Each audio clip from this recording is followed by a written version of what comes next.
Salut, c'est Trado. Alors pour faire plaisir à un généreux donateur, voilà une mise à jour pour Thomson.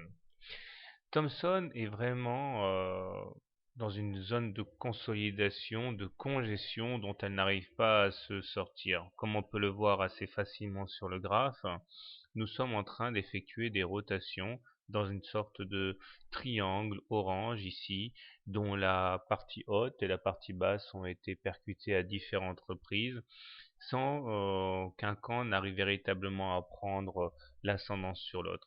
Cette semaine, nous avons failli avoir une victoire au point des baissiers puisque la partie basse a été perforée, mais on voit qu'en clôture, elle a été préservée, donc il y a eu des rachats à bon compte.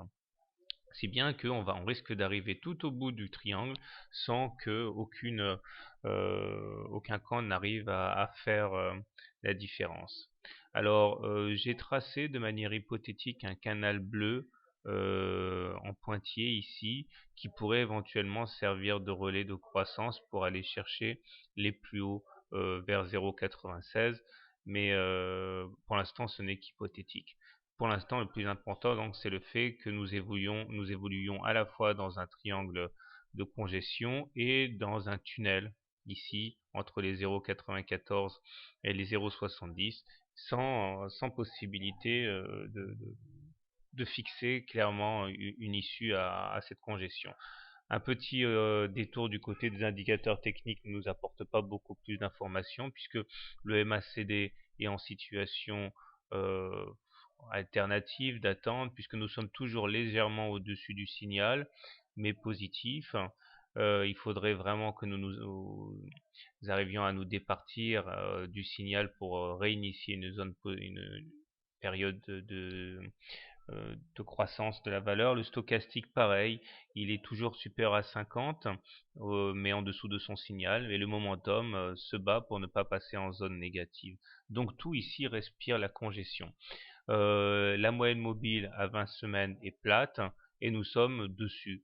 Donc voilà, pas grand chose à dire par rapport à Technicolor.